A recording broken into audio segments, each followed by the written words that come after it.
भिडियोमा हामी बुटस्ट्र्यापको कोलम्सको बारेमा हेर्छौँ। हुन त हामीले कोलम्सको बारेमा सर्फेसमा एउटा सर्टेन इन्फर्मेसन्सहरू मैले तपाईँलाई दिइसकेको छु, तर अब अलिकति डिटेलमा हेरौँ। कोलम्सभित्र जस्तो हामीले होरिजेन्टल अलाइनमेन्ट कसरी गर्न सक्छौँ, होइन?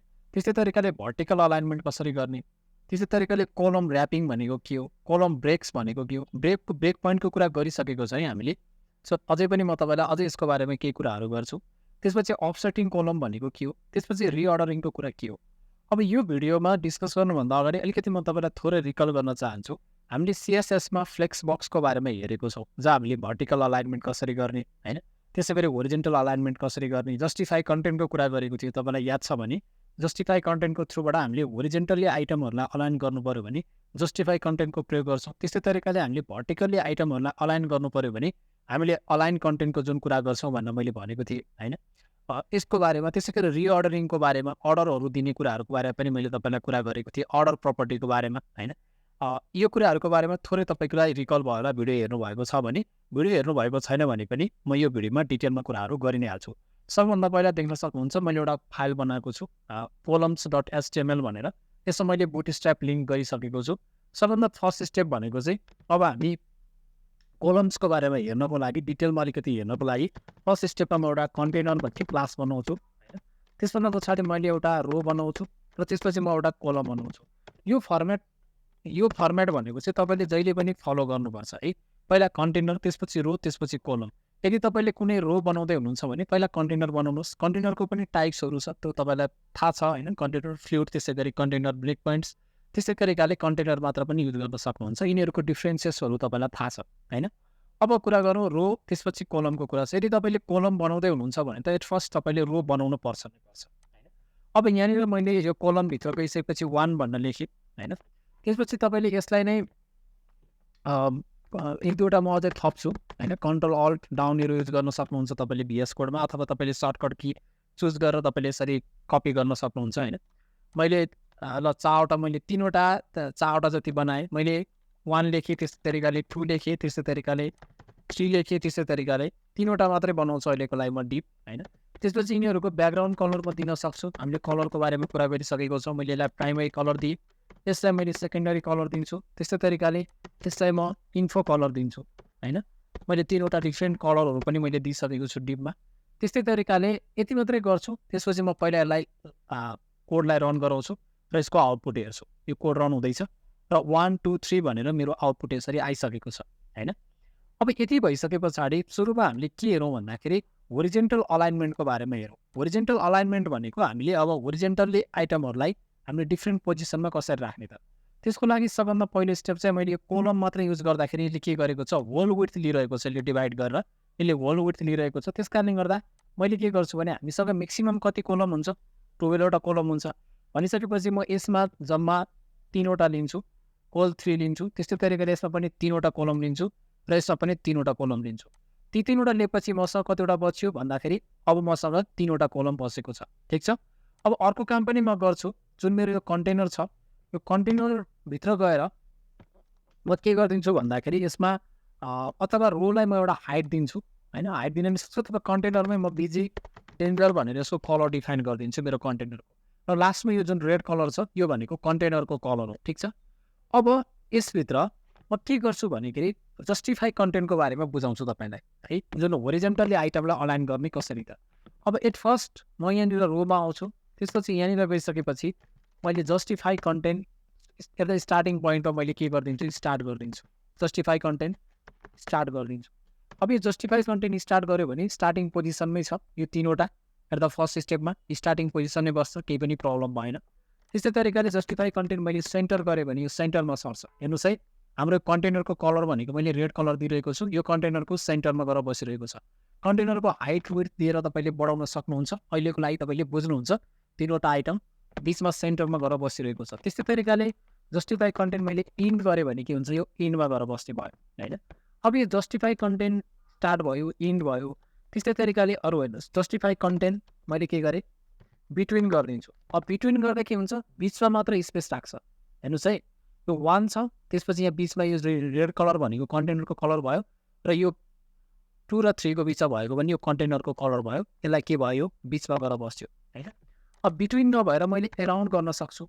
एराउन्ड गर्दाखेरि यसको कसरी डिफ्रेन्सेस आइरहेको छ। एराउन्ड गर्दा प्रत्येक तपाईँको चाहिँ एलिमेन्टले के पाउँछ, प्रत्येक डिभले बराबरी स्पेस पाउँछ। 1ले जति स्पेस पाउँछ 2ले पनि त्यति नै स्पेस पाउँछ। यो कसरी पाइरहेको छ हेर्नुहोस् त। जस्तै यो 1 को अगाडि भएको जति स्पेस छ 1 को पछाडि 50% स्पेस 1 को छ र 2 को पछाडि भएको स्पेस भनेको 50% स्पेसहरू 1 र 2 को छ यहाँनिर हैन। त्यस्तै तरिकाले 2 को यतापट्टि 2 र 3 को 50% स्पेस यतापट्टि छ, यतापट्टि भनेको 50% स्पेस 3 को छ। भन्नुको मतलब प्रत्येक डिभले के पाइरहेको छ, इक्वल स्पेस पाइरहेको छ। त्यो कुरा तपाईँले बुझ्नु पर्यो। त्यसभन्दा पछाडि गएर मैले स्पेसको कुरा गरेँ, बिट्विनको कुरा गरेँ हैन।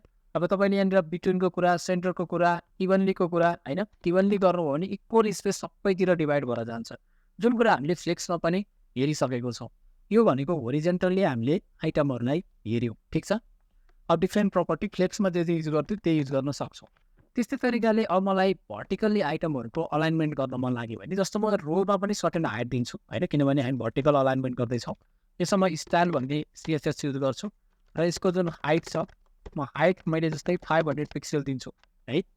मैले हाइट दिएँ, हाइट दिइसकेपछि अहिले कोलमले डिफल्ट रूपमा सबै यो विड्थ भएको हाइट लिन्छ। अब यो स्टार्टिङ पोइन्टमा म के गर्छु भन्दाखेरिमा जुन मेरो यो जस्टिफाई कन्टेन्ट इभनली लेखिरहेको छु यसलाई म हटाउँछु र त्यसपछि मनिर जस्टिफाई कन्टेन्टको ठाउँमा अलाइन ELIGN अलाइन कन्टेन्ट लेख्छु, अथवा सुरुमा म तपाईँलाई ओके ठिक छ कन्टेन्ट नै लेख्छु, QNTNT कन्टेन्ट। त्यसपछि मैले स्टार्ट भनेर लेखेँ, अलाइन कन्टेन्ट स्टार्ट गरेँ। स्टार्ट गर्ने बित्तिकै हेर्नुहोस् त 1 2 3 मेरो स्टार्टिङ पोजिसनमा गएर बसिरहेको छ हो। अलाइन कन्टेन्ट स्टार्ट भन्ने बित्तिकै स्टार्टमा गएर बस्यो। अब अझै मैले केही यहाँनिर तपाईँलाई के गर्छु भने यो 3वटा डिभ छ, यसलाई म फेरि कपी पेस्ट गर्छु तल। त्यस पछाडि मैले यो 3 लिइरहेको छ, यसलाई मैले 4, त्यस्तै तरिकाले कोलम 4 यहाँ पनि 4 हैन। त्यस्तै तरिकाले यहाँ पनि म 4 नै राखिदिन्छु र सबैतिर 4 4 राखिदिन्छु र यो तलमा 3 3 राख्दा नि प्रब्लम भएन। यसको मतलब पहिलोमा 1 2 3 दिएको छ, यो तल दोस्रोमा पनि म 4 4 नै राखिदिन्छु। 4 4 राख्थेँ मैले सबैमा, मैले यो किन राखिरहेको छु भनिहाल्छु तपाईँलाई। यो दुईवटा यसरी राखेँ। अब हेर्नुहोस् जस्टिफाई कन्टेन्ट मैले के गरेको छु, स्टार्टमा लिएर गइरहेको छु, स्टार्टमा गएर बस्यो। त्यस्तै तरिकाले जस्टिफाई कन्टेन्ट मैले सेन्टरमा लिएर जान्छु, सेन्टरमा लिएर गयो भने यो कन्टेन्टहरू कहाँ गयो, सेन्टरमा गएर बसिरहेको छ। त्यस्तै तरिकाले जस्टिफाई कन्टेन्ट मैले इन्ड गरेँ भने भर्टिकल्ली हेर्नुहोस् त इन्डमा गएर बसेको छ। त्यस्तै तरिकाले जस्टिफाई कन्टेन्ट बिट्विन गरेँ भने के हुन्छ, मैले यो बिट्विन देखाउनको लागि तपाईँलाई यसरी दुईवटा छुट्याएको। बिट्विन गऱ्यो भने बिचमा मात्र स्पेस आइरहेको छ है, होरिजेन्टलको बिचमा मात्र आइरहेको थियो, अब भर्टिकलको मात्र बिचमा आइरहेको छ। त्यस्तै तरिकाले जस्टिफाई कन्टेन्ट बिट्विनको ठाउँमा मैले एराउन्ड गरेँ भने हैन, एराउन्ड गरेँ भने के हुन्छ, यो जुन फर्स्टको स्पेस जति छ त्यो बिचमा दुईटाको 50-50 छ र लास्टमा गएर यो सेकेन्ड डिपको स्पेस छ हैन। यसरी यस्तो तरिकाले तपाईँले बिट्विन हैन, त्यस्तै तरिकाले एराउन्डको कन्सेप्ट्सहरू, त्यस्तै तरिकाले स्टार्टको इन्डको सेन्टरमा तपाईँले लगेर होरिजेन्टल्ली अघि हामीले गऱ्यौँ, यो भर्टिकल्ली भयो।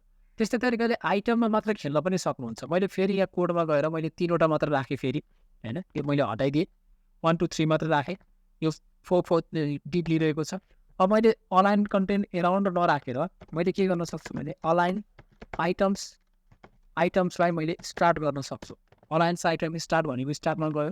त्यस्तै तरिकाले अलाइन आइटम तपाईँले सेन्टर पनि गर्न सक्नुहुन्छ, सेन्टरमा जान्छ। त्यस्तै तरिकाले तपाईँले इन्ड गर्नुभयो भने अलाइन आइटम इन्डमा गएर बस्छ। रोको थ्रुबाट कन्टेन्ट गरेर के भन्छ कन्ट्रोल गरिरहेको छु मैले हैन। अब यस्तै तरिकाले मैले अलाइन आइटम्सको पनि कुरा गरेँ। त्यसपछि अलाइन सेल्फ भन्ने कुरा छ। अलाइन सेल्फ भनेको पर्टिकुलर आइटमको कुरा छ। अलाइन सेल्फ मैले अब यो चाहिँ अलाइन सेल्फ भन्ने कुरा चाहिँ म पर्टिकुलरमा दिन्छु है। अलाइन सेल्फ भन्ने कुरा चाहिँ जस्तो मैले यो फर्स्ट 1 डिभ छ, यसमा मैले यो क्लासको नाम दिन्छु TLIGN अलाइन सेल्फ, त्यसपछि स्टार्ट राखिदिन्छु, अलाइन सेल्फ स्टार्ट राखिदिन्छु। यो स्टार्टमै छ प्रब्लम भएन, माथि गए यो होल टोटल यसले रोको हाइट लिइरहेको थियो, अहिले रोको हाइट यसले लिन सक्दैन। अब यो स्टार्टमा गएर बस्यो। 2 भन्नेलाई सेन्टरमा राख्न मन लाग्यो भने मैले यो जुन अलाइन सेल्फ स्टार्टलाई कपी गर्छु र यो दोस्रोको क्लासमा एक स्पेस दिएर मैले त्यसलाई सेन्टर राखिदिन्छु, CNT। सेन्टरमा नराख्न चाह्यो भने 2 भन्ने हेर्नुहोस् त सेन्टरमा गयो। त्यस्तै तरिकाले मैले फेरि यो क्लासको पछाडि म कपी पेस्ट गर्छु र त्यसपछि इन्डमा गएर राखिदिन्छु, यो 3 भन्ने यहाँ गयो इन्डमा हो। यसरी पनि तपाईँले अलाइन आइटमको कामहरू गर्न सक्नुहुन्छ। अब यहाँ अहिले हामीले के हेऱ्यौँ त भन्दाखेरि एउटा भनेको जस्टिफाई कन्टेन्टको कुरा गऱ्यौँ, होरिजेन्टली कसरी म्यानेज गर्ने हैन।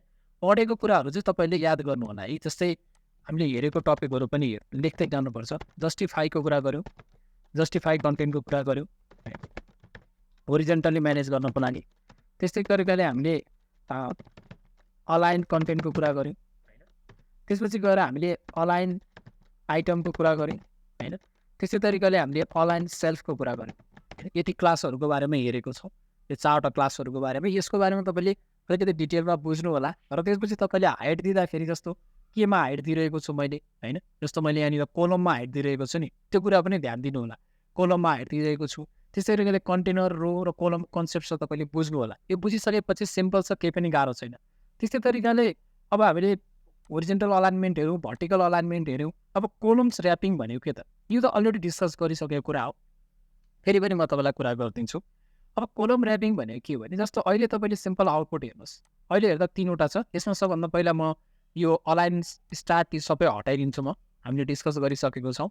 Align self centre, align self end पनि हटाइदिन्छु। र मैले 4 कोलम लिएर जब 3वटा यसरी मैले डिप बनाएको छु होइन। अब हेर्नुहोस् है, मैले सपोज के गरेँ त भन्दाखेरि, कोलम ऱ्यापिङ भनेको के त भन्दा, मैले जस्तै यो कोलम 4 को ठाउँमा मैले यहाँनिर 5 राखेँ। हेर्नुहोस् है, यो 5 4 कति भयो, 9 हुन्छ। 9 मा 4 हाल्दा कति हुन्छ, 10 र 12 13। 13 भइसकेपछि यो 4 भनेको लास्टको अट्दैन। यो नअटेको केसमा के हुन्छ त, पहिला आउटपुट हेर्नुहोस्, 1 र 2 आयो, त्यसपछि 3 भनेको अर्को लाइनमा गयो। 1 र 2 बसिरहेको छ। 1 र 2 भनेको हेर्नुहोस्, यो 2टा बस्न सक्यो, यो 3 बस्न सकेन भने ऱ्याप भयो। अब के हुन्छ, यो ऱ्याप हुनु भनेको मतलब स्पेस अटेन भने अर्को लाइनमा जान्छ। यो कन्सेप्ट तपाईँले बुझ्नु पर्यो है। अब मैले अर्को डिप बनाउँछु, फेरि यहाँ तल अर्को, जस्तै मैले अर्को यहाँ डिप बनाउँछु, मैले यसलाई कपी पेस्ट यो 4 नै बनाइदिएँ। फेरि बनायो भने के हुन्छ हेर्नुहोस् त, 3 भन्दा अर्को पनि आइरहेको छ। यो अर्को लाइनबाट स्टार्ट भइरहेको छ। त्यसको मतलब के हुँदो रहेछ, तपाईँले के ध्यान दिनु पऱ्यो, म्याक्सिमम् 12 कोलम हुन्छ। 12 कोलमसम्म छ भने यो बचि नै हाल्छ। 12 कोलमभन्दा बढी हुने बित्तिकै त्यो आधी डिभाइड गर्दैन है। 12 कोलमभन्दा बढी हुने बित्तिकै त्यो अर्को लाइनमा जान्छ भन्ने कुरा बुझ्नु पऱ्यो। यसलाई हामीले कोलम ऱ्यापिङ भनेर भन्छौँ। यसको कन्सेप्ट तपाईँले बुझ्नुभयो। त्यसभन्दा पछाडि कोलम ब्रेक्सको कुरा, ब्रेकको बारेमा त झन् हामीले हेरिसकेको छ। अब यहाँनिर तपाईँलाई म फेरि 3वटा मात्र डिप राख्छु। र जस्तै मैले कोल 4, कोल 5, कोल 4 भनेको यो एक्स्ट्रा स्मल डिभाइसको लागि सेट गरेको छु। यसको मतलब यो सबै डिभाइसहरूमा के हुन्छ, एज इट इज यही कुरा फलो हुन्छ। तर मैले के गर्न सक्छु, ब्रेक पोइन्ट्सको थ्रु कोलम लार्ज डिभाइसको लागि चाहिँ मैले के गर्छु, कोलम लार्ज डिभाइसको लागि चाहिँ मैले यहाँनिर 5 लिन्छु। सपोज यो 5 लिन्छु यहाँनिर होइन। त्यसपछि मैले यहाँनिर 4 थियो मेरो, यहाँ मैले 5 लिन्छु होइन। त्यसपछि कोलम लार्ज डिभाइसको लागि चाहिँ मैले यहाँनिर 5 लिन्छु, यसको लागि पनि 5 लिन्छु। र कोलम यसरी मैले डिफाइन गर्न सक्छु, क्लास जाँदा पनि भयो। कोलम लार्ज डिभाइसको लागि चाहिँ म 2 लिन्छु। यसरी 5 5 10 र +10 +2 12 भयो होइन। 12 एउटा यसरी बनाउन सक्छु। अब यसको आउटपुट हेर्नुभयो भने लार्ज डिभाइसको लागि चाहिँ मैले 5 5 2 लिइरहेको छु। भन्नुको मतलब लार्ज डिभाइस र त्योभन्दा माथिको एक्स्ट्रा लार्ज डिभाइसको लागि यो कुरा फलो हुन्छ, त्योभन्दा माथिको लागि होइन। जस्तै हेर्नुहोस्, अब यो कति लिएको छ, 5 5 2 लिइरहेको छु कहिले, यो लार्ज डिभाइसमा हो नि। अब जब यसलाई स्मल डिभाइसमा लिएर जान्छु, हेर्नुहोस् है, चेन्जेस हेर्नुहोस्। मैले यसलाई रिसाइज गर्छु। अब जस्तै एकचोटि मैले यहाँ क्लिक गरेँ, मैले जब स्क्रिनको साइजलाई सानो बनाउँदै जान्छु, सानो बनाउँदै जाँदा हेर्नुहोस् त, अब यो 4 4 4 मा डिभाइड भएर गएको छ। जब लार्ज डिभाइसभन्दा सानोमा पुग्छ त्यसपछि यो डिभाइड भएर यसरी जान्छ। तपाईँले जहिले पनि ध्यान दिनु पऱ्यो, जुन हामीले ब्रेक पोइन्ट्सको कुरा गरिसकेको छौँ। मैले कुनै पनि डिभाइस मिडियम डिभाइसको लागि एप्लाई गरेँ भने मिडियम डिभाइस र त्योभन्दा माथिका सबै डिभाइसमा त्यो CSS प्रपर्टी अथवा त्यो बुटस्ट्र्यापको क्लास एप्लाई हुन्छ। त्योभन्दा तलकोमा 100% विड्थ लिन्छ। त्यो कुरा चाहिँ तपाईँले बुझ्नु होला ब्रेक पोइन्ट्सको बारेमा। सो यसरी तपाईँले ब्रेक पोइन्ट युज गर्न सक्नुहुन्छ पर्टिकुलर डिभाइसको लागि। स्मल डिभाइसमा कस्तो देखाउने, कति विड्थ लिने, यो कुरा तपाईँले कन्ट्रोल गर्न सक्नुहुन्छ भन्ने लाग्छ। अब यहाँ भएको कुरा के कुरा गऱ्यौँ, कोलम ब्रेक्सको कुरा पनि भयो। त्यसपछि अफसेटिङ कोलम भनेको, जस्तो मैले फेरि ब्याक टु दि ब्राउजरमा गएँ होइन, ब्राउजरमा जान्छु म। अब यो 3वटा मलाई सपोज डिभिएन्ट छ होइन। अब मलाई के गर्न मन लाग्यो त भन्दाखेरिमा स्पेस दिन मन लाग्यो। जस्तै मलाई लेफ्ट साइडबाट एउटा कोलमको जति स्पेस ग्याप राख्न मन लाग्यो भने मैले अफसेटको प्रयोग गर्न सक्छु। जस्तै मैले 1 मा गएर अफसेट 1 लेख्थेँ। हेर्नुहोस् है, अफसेट 1 लेखेँ। अब यो लेख्ने बित्तिकै यो 3 कोल भन्ने, यो कोल भन्ने के हुन्छ, अर्को लाइनमा जाने भयो। हेर्नुहोस् त, अर्को लाइनमा गयो। किन गयो, किनभने मैले 4 4 4 कोलम दिइरहेको थिएँ। अब एउटा कोलमको स्पेस मलाई अगाडि चाहियो भने चाहिँ यो 3 त या त अटेन नि त लास्टमा भएको कोलम त, सो नेक्स्ट लाइनमा गयो। सो मैले के गर्न सक्छु, अब एउटैमा राख्नको लागि कोल 3 दिन सक्छु। 3 दिएँ भने के हुन्छ, यो कोल LG2 भनेर लेखिरहेको छु। यो अब चाहिँ ठिक छ है। 443 भनेपछि 4 4 8 9 10 11 यसले 12 भयो। यसरी अट्यो र त्यस पछाडि 1 2 3 आयो र अगाडिको पार्ट के भइरहेको छ, स्पेसिङ यसरी बचिरहेको छ। अब यही कुरालाई पनि मैले पर्टिकुलर डिभाइसको लागि भनेर कन्ट्रोल गर्न सक्छु। अफसेट कुनमा मात्र राख्ने, लार्ज डिभाइसमा मात्र राख्ने सपोज भने मैले LG1 भने। अब यो लार्ज डिभाइसमा देखिरहेको छ। जब म यसलाई के गर्छु, हेर्नुहोस् त स्मलमा जाने बित्तिकै यो अगाडि गएर रेड कलर देखिरहेको छ कन्टेनरको। यो अफसेट होइन है। यो चाहिँ के हो त भन्दा मैले यसलाई 1 को लागि 4 कलम लिएँ, यसको लागि 4 कलम लिएँ, यसको लागि 3 कलम लिएँ। 4 4 8 3 11 भयो नि होइन। 11 र 1 भनेको बचेको स्पेस हो। यो अफसेटिङ होइन, यो चाहिँ अफसेटिङ हो। त्यो कुरा तपाईँले बुझ्नु पर्यो होइन। तपाईँले बुझ्नुहुन्छ यस्तो कुराहरू। अब त्यसभन्दा पछाडि जस्तै हामीले अफसेटिङको कुरा पनि गऱ्यौँ। पर्टिकुलर डिभाइसको ब्रेक पोइन्ट्स भनेको जुनसुकैमा लगाएर नि हेर्न सकिन्छ। त्यसपछि रिअर्डरिङ गर्न मन लाग्यो। पहिला मलाई के चाहियो भने जस्तो मैले अफसेटिङ हटाइदिन्छु। पहिला हामी सिकिसकेको कुराहरू यहाँ राखिरह्यो भने तपाईँलाई कन्फ्युजन हुनसक्छ भनेर हो। जस्तो अर्डरको कुरा पनि गर्न सक्छु। अब यो 1 लाई चाहिँ मलाई सेकेन्डमा देखाउन मन लाग्यो भने मैले यहाँनिर अर्डर भन्ने क्लास युज गर्न सक्छु। अर्डर 2 भनेर सिम्पल दिन सक्छु। त्यसपछि मलाई अर्डर यो 2 लाई चाहिँ 1 मा राख्न सक्छु। त्यसपछि अर्डर 2 भनेर दिन सक्छु। हेर्नुहोस् अब आउटपुटमा पहिला 2 आयो, त्यसपछि 1 आयो, त्यसपछि 3 आयो। अब यही कुरालाई पनि तपाईँले के गर्न सक्नुहुन्छ भने लार्ज डिभाइसमा मात्रै यसलाई 2 राख है भनेर पनि भन्न सक्छु मैले होइन। लार्ज डिभाइसमा चाहिँ यसलाई 2 मा राख, अरूमा नराख भन्न सक्छु। लार्ज डिभाइसमा यसलाई कुनमा राख्ने अर्डर भनेर भन्न सक्छु। जस्तै अर्डर के को लागि मात्रै भन्दा LG को लागि मात्रै 2 मा राख्ने। यो 2 आइरहेको छ। अब म जस्तो जब यसलाई सानो गर्छु हेर्नुहोस् 1 नै आइरहेको छ। फेरि 1 आयो, 2 आयो, 3 आयो।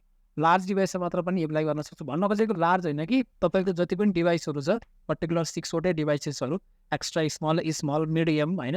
त्यसपछि तपाईँको लार्ज, एक्स्ट्रा लार्जको कुराहरू सबै डिभाइसमा तपाईँले कन्ट्रोल गर्न सक्नुहुन्छ अर्डरको थ्रुबाट पनि। सो रिअर्डरिङको कुरा पनि हामीले हेऱ्यौँ। अब यो भिडियोमा हेरेको कुराहरू सबै तपाईँले बुझ्नुभयो भन्ने लाग्छ। केही कन्फ्युजन छ भने तपाईँले कमेन्ट सेक्सनमा कमेन्ट राख्नु होला। हामी तपाईँसँग अर्को भिडियोमा भेट्नेछौँ। धन्यवाद।